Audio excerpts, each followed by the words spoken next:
Bore da, a chroeso i wasanaeth boreol Eglwys Dewi Sant ar yr Eilwyd, ar y 5 Sul yn y Grawys, neu Sul y Dioddefaint. Blwyddyn i'r Sul hwn y darlledwyd ein podlediad cyntaf ar ddechrau y cyfnod clo cyntaf.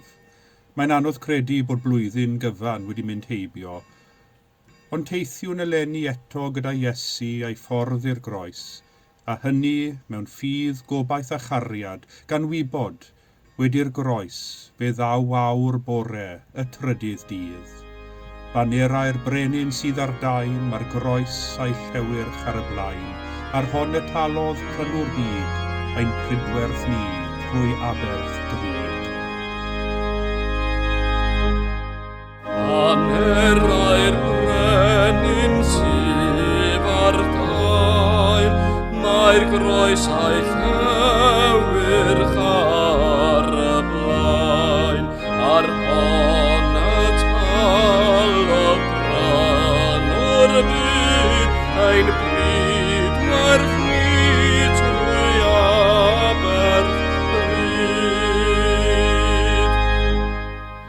Ar ben y groes by'r ceidwad hwyw, trywanwyd annau yslis fryw, a dŵr ac waed a ddaif anllu, o'i glwyf a'i ef i'n golchi ni. O bren bendigau decaf pren, lle plygodd efau ddwy fol pen, mor degarwyd ath gang a'i gyd, yn goch can waed a chawdwr hyd. Ar fraichiau garw'r groes bren mawr, fe bwyso baiau'r byd i'r llawr, fe bryno fi'n i fath o lefas bailio uffern ofn ar bedd. I ti dragwy fel drian un, bron babob moredd yn gytun, mae bywyd yn dy groes a glwy, dy groes a nawr yw'n hamffros drwy.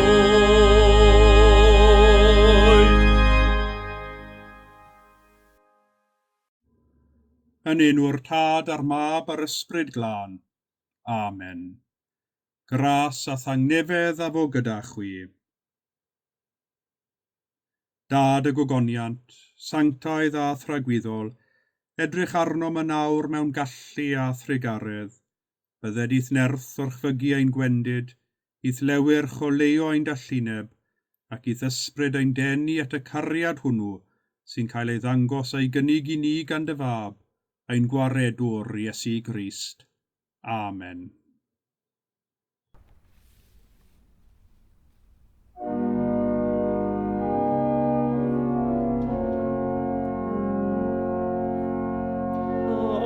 Arglwyf trigar ha, arglwyf trigar ha, Christ trigar ha, Christ trigar ha.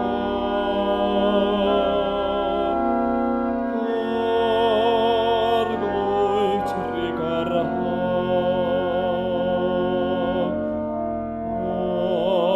arglwyf trigar ha.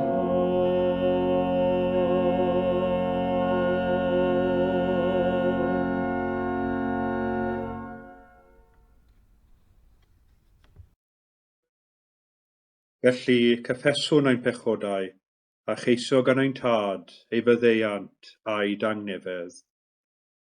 dadnefol, yr ydym wedi pechu ar feddwl gair a gweithred, a heb wneud yr hyn a ddylem. Mae'n wir ddrwg gennym, ac yr ydym o ddifrif yn edifarhau. Mwyn dy fab Iesu Grist a fu farw drosom, meddaiain i'r cwbwlaeth heibio, ac arwain ni yn ei ffordd ef, i gerdded fel plant y goleuni. Amen. Yr holl alluog Dduw sy'n maddau i bawb sy'n wir a difeiriol, a drigyrhau wrthych a chryddhau o bechod, a'ch cadarnhau mewn daioni, a'ch cadw yn y bywyd rhagwyddol, trwy Iesu Grist ein harglwydd. Amen. Y colect ar gyfer Sul y Dioddefaint. Gweddiwn. Drigyrocaf Dduw, a waredaist ac a chibais dy byd drwy angau ac atgyfodiad dy fab Iesu Grist. Caniatáu ni drwy ffydd yn ddoef, a ddioddefodd ar y groes, orfoleddu y nerth ei fuddugoliaeth, trwy Iesu Grist ein harglwydd, sy'n fyw ac yn teyrnasu gyda thi yn undod yr ysbryd glân, yn un Duw, yn awr ac am byth. Amen. Darlleniad o lyfr y proffwyd Jeremia. Y mae'r dyddiau'n dod, medda'r arglwydd, y gnaf gyfamod newydd a thi Israel ac a thi Juda. Ni fydd yn debyg i'r cyfamod o neithim ai tadau, y dydd y gyfeilais yn ei llaw yw harwain allan o wlad yr Aifft. Torasant y cyfamod hwnnw, mai my fi oedd yr arglwydd arnynt, medda'r arglwydd. Ond dyma'r cyfamod a naf a thi Israel ar ôl y dyddiau hynny, medda'r arglwydd. Rho fy nghyfraith o'i mewn, ysgrifennaf hi ar ei calon, a byddaf fi'n dduw iddynt a chwythau'n bobl i mi. Ac ni fyddant mwyach yn dysgu bob un ei gymodog a phob un ei frawd gan ddweud adnebydd yr arglwydd, o blegyd byddant i gyd yn fy adnabod, o'r lleiaf hyd y mwyaf ohonynt, medda'r arglwydd. Oherwydd meddeiaf iddynt ei hanwiredd, ac ni chofiaf ei pechodau byth mwy.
Fel y boi resgu I'r nafrylliais lawen hoi. Crea galon lan yn oddofyw. O ysbryd newydd cadarnanodd.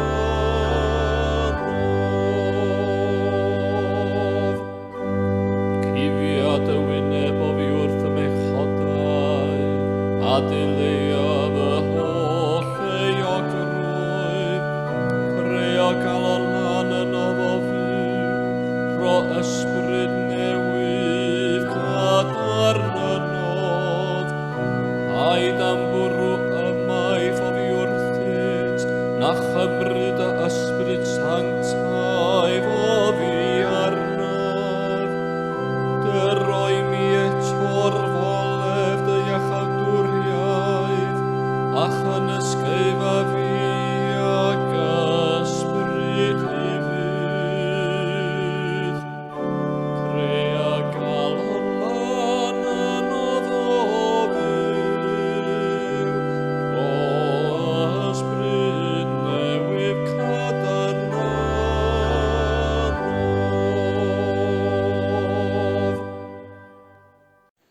Gwrandewch Efengil Crist yn ôl Sant Ioan, gogoniant I ti o arglwydd. Ymhlith y bobl oedd yn dod I fyny a ddoli ar yr wyl, yr oedd rhyw Roegiaid. Daeth yr rhain at Philip a oedd o Bethsaida yng Nghalilea a gofyn iddo, Syr, fe hoffem weld Iesu. Aeth Philip I ddweud wrth Andreas, ac aeth Andreas a Philip I ddweud wrth Iesu. A dyma Iesu'n ei hateb. Y mae'r awr wedi dod, meddai, I fab y dyn gael ei ogoneddu. Yn wir rwy'n dweud wrthych, os nad yw'r gronyn gwenith yn syrthio i'r ddaear ac yn marw, y mae'n aros ar ei ben ei hun. Ond os yw'n marw, y mae'n dwy'n llawer o ffrwyth. Y mae'r sawl sy'n caru ei einioes yn ei cholli, a'r sawl sy'n cysau ei einioes yn y byd hwn bydd yn ei chadw I fywyd rhagwyddol.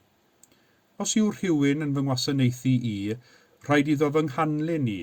Lle bynnag yr wy fi, yno hefyd y bydd fy ngwasanaethwr. Os yw rhywun yn fy ngwasanaethu, fe caiff ei anrhydeddu gan y tad. Yn awr y mae fy enaid mewn cynnwrf, beth a ddywedaf. O dad, gwared fi rhag yr awr hon? Na, i'r diben hwn y deithim i'r awr hon. O dad, gogonedda dy enw. Yna daeth llais o'r nef, yr wyf wedi ei ogoneddu, ac fe'i gogoneddaf eto. Pan glywodd y dyrfa oedd yn sefyll ger llaw, dechreuasant ddweud mai taran oedd, dywedodd eraill angel sydd wedi llefaru wrtho. Atebodd Iesu, nid fy mwyn I, ond mwyn chwi y daeth y llais hwn. Dyma awr brynu'r byd hwn, yn awr y mae tywysog y byd hwn I gael ei fwrw allan. A minnau, os caf yn yrchafu oddi ar y ddeiar, fe dynaf bawb ataf fy hun. Dywedodd hyn I ddangos beth fydde dull y farwolaeth oedd yna I aros. Dyma, efengil yr arglwydd, moliant I ti o Grist. Ymhlith y bobl oedd yn dod I fyny a ddoli ar yr wyl, yr oedd rhyw Roegiaid. Daeth yr rhain at Philip a oedd o Bethsaida yng Nghalilea a gofyn iddo, Syr, fe hoffem weld Iesu. Syr, fe hoffem weld Iesu. Yr ugeinfed adnod i'r unfed adnod ar 20 o'r 12fed bennod o'r Efengil yn ôl Sant Ioan. Ydych chi erioed wedi gwneud ymdrech fawr I gyfarfod â rhywun enwog, yr ydych yn ei edmygu. Gall fod yn rhywun enwog o fyd y campau, y byd cerddorol neu'r byd gwyddonol, efallai ryw artist neu awdures a'i gwaith wedi gwneud argraff arnoch chi, ac mae rhyw awydd wedi cydio ynoch sy'n mynnu eich bod yn ei cyfarfod wyneb yn wyneb, ysgwyd llaw, ac efallai rhannu ychydig o eiriau nhw. Mae digonedd o bobl sy'n barod I deithio cannoedd o filltiroedd I wrando ar ei hoff ganwr neu I weld ei hoff actor wrth ei waith, ac yn fwy na hynny yn barod I ymgasglu tu allan I ddrws cefn y llwyfan ar ôl perfformiad yn y gobaith o gael cipolwg ohono neu ohoni a chael y cyfle i rannu gair ag ef neu hi. Mae'r awydd i gyfarfod ar unigolion hynny yr ydym yn ei hedmygu, neu'n ei parchu, neu sy'n enwog am fod yn enwog, yn gallu bod yn afresymol o gryf.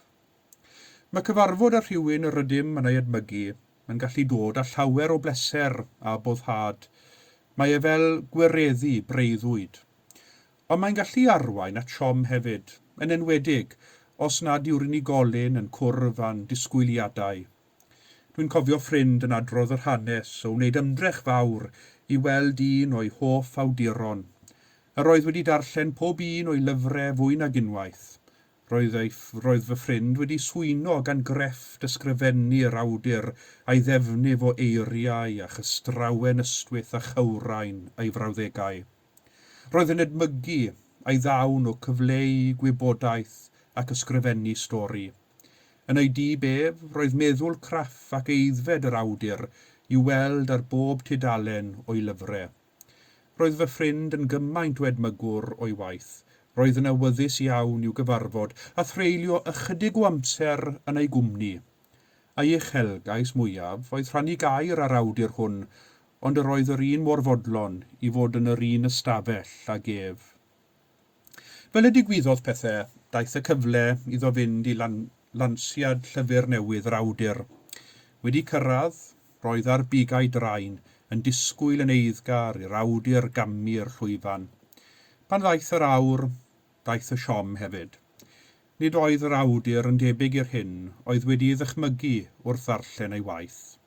Roedd wedi wisgo'n aniben, a'i wallt yn fler, ac olion ei ginio i lawr ei grys. Roedd ei olwg ddim yn cyfateb i'w frawddegau trefnus a thaclus.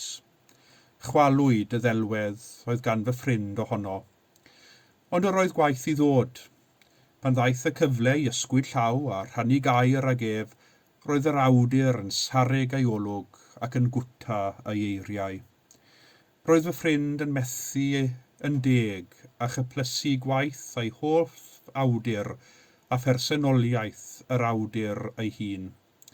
Yn wir, cymaint oedd ei siom wrth gyfarfod ag ef, dydw i ddim yn credu bod fy ffrind wedi darllen un gair o'i eiddo ers y diwrnod hwnnw. Bob tro dwi'n darllen y darn hwn o'r Efengil y bore yma, dwi'n meddwl am siom fy ffrind, oherwydd mwy na thebyg, nad yw'r Efengil yn dweud wrthym, dwi'n cael yr argraff mae siom oedd ymateb y Groegiaid wrth iddynt gael ei dymuniad a gweld Iesu wyneb yn wyneb. Ond pam ydw i'n dweud hynny? Pam siom? Os nad siom oedd ei hymateb cyntaf, yna dwi'n weddol bendant fod geiriau Iesu iddynt wedi bod yn anodd ac yn heriol. Nid beth yr oeddent yn ei disgwyl o gwbl dwi'n siŵr. Gadewch i ni osod y darn yn ei gyd-destun.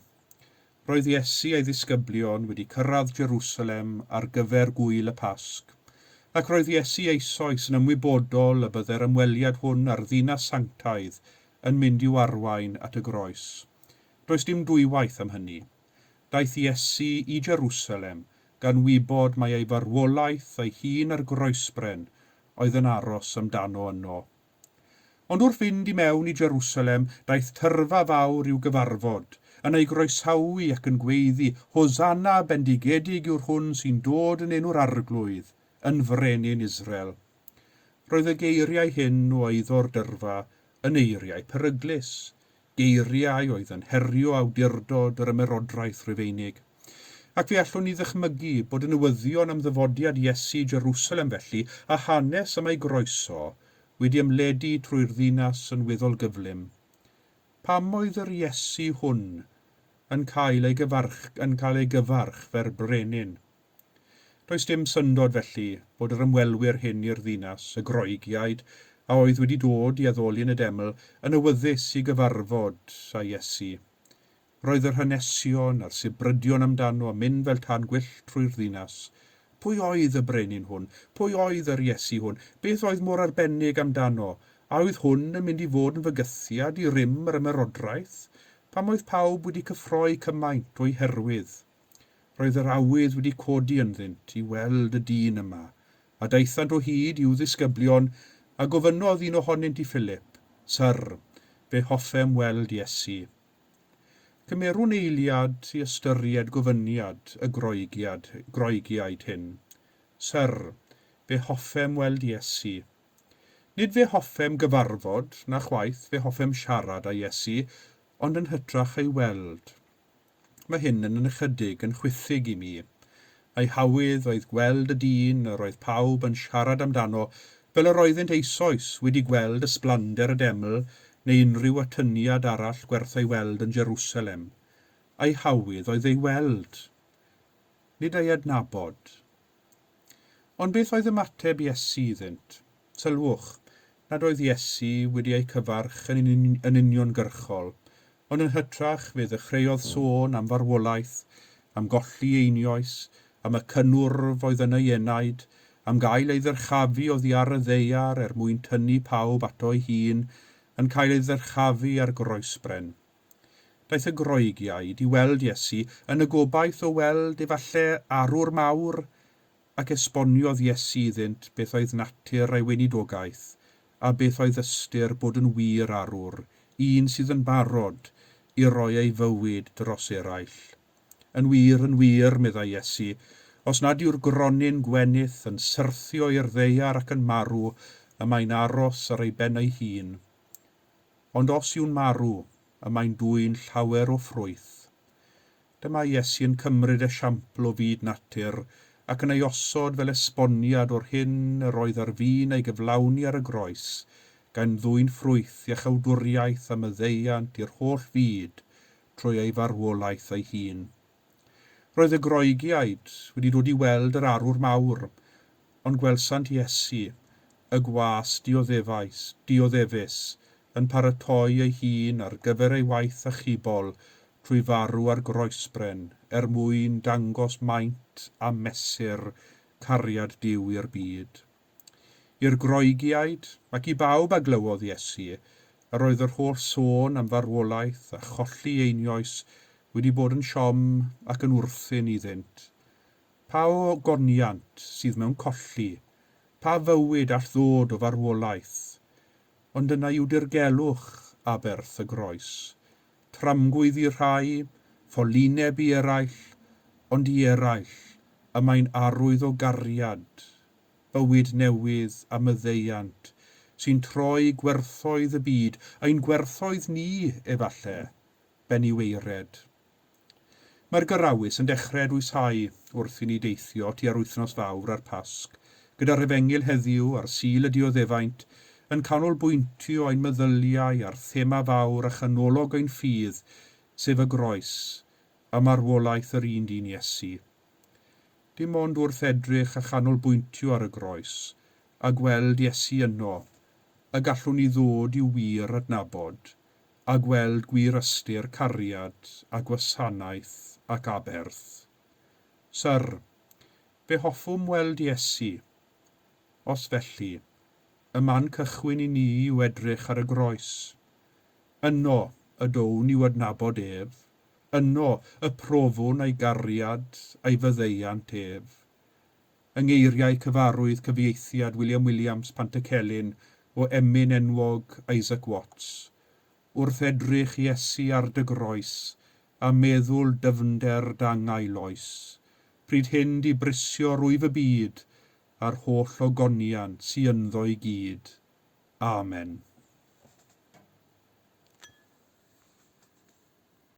Credo Nicea.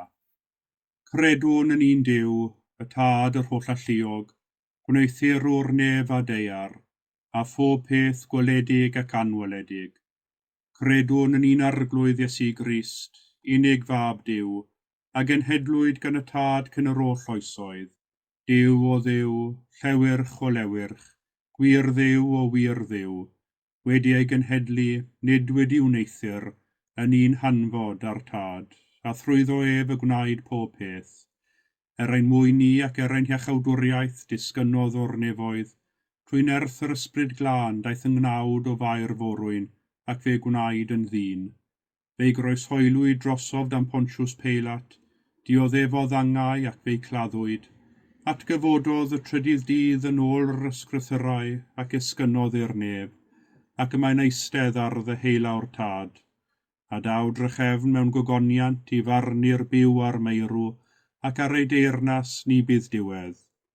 Credwn yn yr ysbryd glân, yr arglwydd rhoddwr bywyd, sy'n deillio'r tad a'r mab, ac ynghyd ar tad a'r mab a gyd a ddolir ac a gyd o goneddir, ac a lefarodd trwy'r proffwydi. Credwn yn un eglwys lan gatholig ac apostolig, cydnabyddwn ni'n bedydd ar myddeiant pechodau, a disgwyliwn y matgyfodiad y meirw a bywyd y byd sydd i ddyfod. Amen. Dwedodd Iesu, os nad yw'r hedyn yn syrthio i'r ddeiar ac yn marw, ni all ddwy'n ffrwyth. Gadewch i ni weddio ar yr arglwydd a datguddiwyd ei ogoniant drwy'r oesoedd. Dyroedd bobl ffyddlon y gras, i allu dirnad rhwng y pethau sy'n llwyddo ac sydd ar eu tyfiant, a'r pethau sydd angen marw mwyn i bethau newydd dyfu. Gwnaed esgobion o ffeiriaid a diaconiaid yn ddilynwyr ffyddlon i Iesu Grist, a'n harch o ffeiriad mawr ac yn wasanaethyddion a'i gyfamod newydd. Arglwydd, yn dy drigaredd, gwrando ein gweddi. Bydded i tholeini lywyrchu yn y byd, fel y dyrchefur pob llygaid i ganfod iechawdwriaeth y groes. Trigyrhawrth genhedloedd sydd wedi cael eu cloi mewn brwydyr, a dyroeddynt y tangnefedd a ddygodd Crist i'r byd. Gweddiwn am dyfendith ar bawb sy'n gweithio yn y frwydyr yn erbyn Covid-19, drwy ddarparu'r cyflenwadau o'r brechlyn i'r rhannau tlotaf y byd. Gweddiwn dros waith sefydliad iechyd y byd. Arglwydd, yn dy drigaredd, gwrando ein gweddi. Dyr o ras i ni, mae'n teuluoedd a'n cyfeillion, fel y gallwn weld yn gliriach y ffordd y dylem garu a gwasanaethu'n gilydd yn ein sefyllfa bresennol. Cynydda'n ffydd, a gwna ni'n o leini i eraill. Arglwydd, yn dy drigaredd, gwrando ein gweddi. Gweddiwn dros y rhai sydd mewn angen, ydy waith, y rhai sy'n gaeth i'w cartrefi, yr unig, y rhai sy'n dioddef mewn corff meddwl neu ysbryd. Dyroeddynt dy obaith sy'n gadernid a bywyd. Arglwydd, yn dy drigaredd, gwrando ein gweddi. Gweddiwn dros y rhai sydd wedi marw yn ffydd Crist. Oed iddynt dy iechawdwriaeth, a thyn hwy atat dy hun fel y coder hwy i'r bywyd tragwyddol. Arglwydd, yn dy drigaredd, gwrando ein gweddi. Dyrchafwn ein lleisiau mewn gweddi trwy Iesu Grist a ddyrchafwyd ar ein iechawdwriaeth ni. Amen.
Y mae'r arglwydd yma, y mae ei ysbryd gyda ni.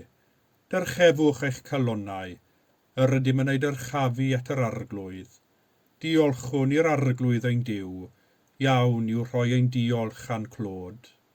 Y gwir arbywiol Dduw, ffynhonnell bywyd yr holl greadigaeth, gwneithost ni ar dy ddelw dy hun. Rho'n ddiolch i ti bob amser ac ym mhob lle trwy Iesu Grist ein harglwydd, a'i darostyngodd ei hun ar wedd dynion, gan fod yn ifedd hyd angau ar groes. Fe'i dyrchafwyd oddi ar y ddeiar, fel y tynnau bawb at o ef ei hun. Felly, gydag ynghylion ac archynghylion a holl gwmpaeni'r nef, molwn dy enw gogoneddus.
Ac fe gofiwn sefydlu swper yr arglwydd, trwy wrando ar eiriau yr apostol Paul. Oherwydd fe dderbynies i oddi wrth yr arglwydd, yr hyn hefyd a droddodais i chwi, i'r arglwydd Iesu, y nos y brydychwyd ef, gymryd bara, ac wedi iddo ddiolch, fe'i torodd a dweud, hwn yw fy nghorff, sydd er eich mwyn chwi, gwnewch hyn cof amdanaf. Yr un modd hefyd fe gymerodd y cwpan ar ôl swper gan ddweud, y cwpan hwn yw'r cyfamod newydd yn fy ngwaed i, gwnewch hyn bob tro yr yfwch ef, cof amdanaf. Oherwydd bob tro byddwch yn bwyta'r bara hwn ac yn yfed y cwpan hwn, yr ydych yn cyhoeddi marwolaeth yr arglwydd hyd nes y daw. Ein tad, yr hwnnwyt yn y nefoedd, sancteiddiau'r denw, deled y deyrnas, gwneler dewyllus, megis yn y nef, felly ar y ddeiar hefyd. Dyroi ni heddiw ein bara beunyddiol, a maddau ni ein dyledion, fel y myddeiwn innau'n dyledwyr, ac nac arwain ni brofedigaeth, eithyr gwared ni rhag drwg, canis eiddot ti o'r deyrnas, a'r gallu a'r gogoniant, yn oes oesoedd. Amen. Cymerwn enid i fyfyrio ar y cymyn bendigaid, ac ar o chymyn Iesu, gwnewch hyn cof amdanaf.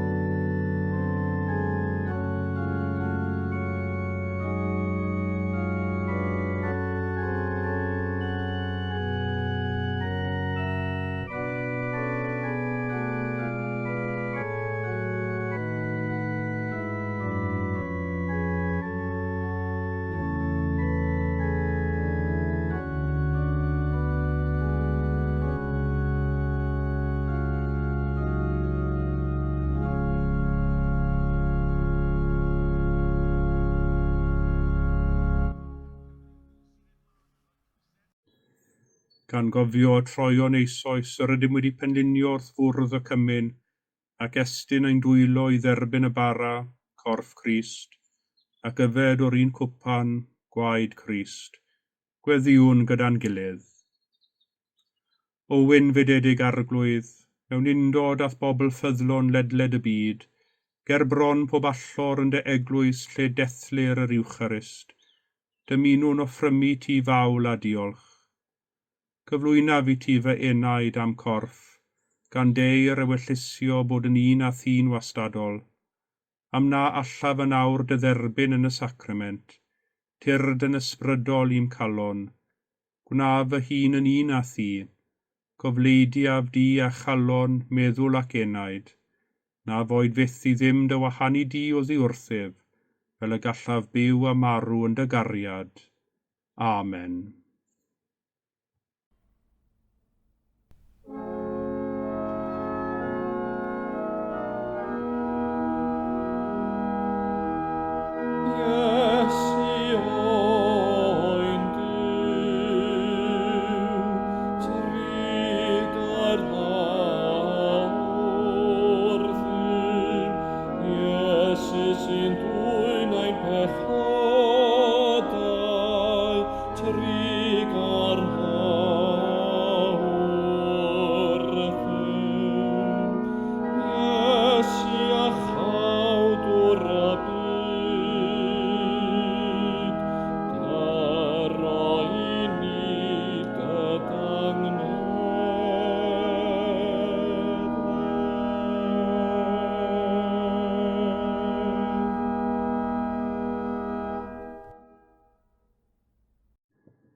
Diolchwch i'r arglwydd oherwydd graslon i'w ef, a'i gariad sy'n dragywydd.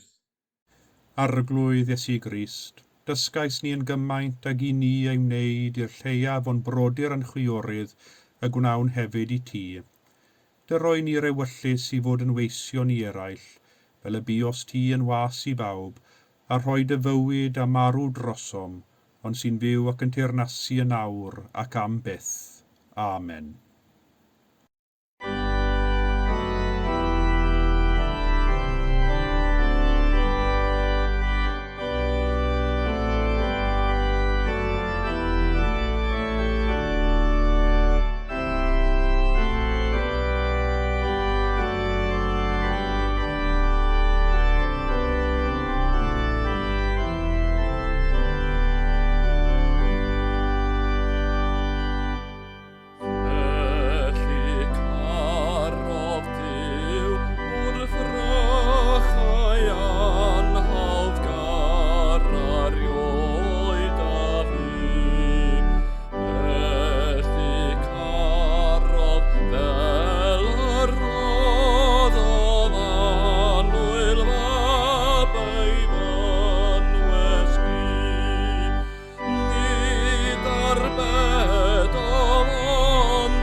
Gweddiwn am fendith Duw. Bydded i'r Crist croeshoeliedig a'ch tynnu ato ef ei hun sy'n sylfaen ddiogel ffydd yn gynhaliwr cadarn gobaith ac yn sicrwydd myddeiant pechodau. A bendith Duw holl alluog, y tad y mab a'r ysbryd glân, a fo'n eich plith ac a drigo gyda chwi yn wastad. Amen.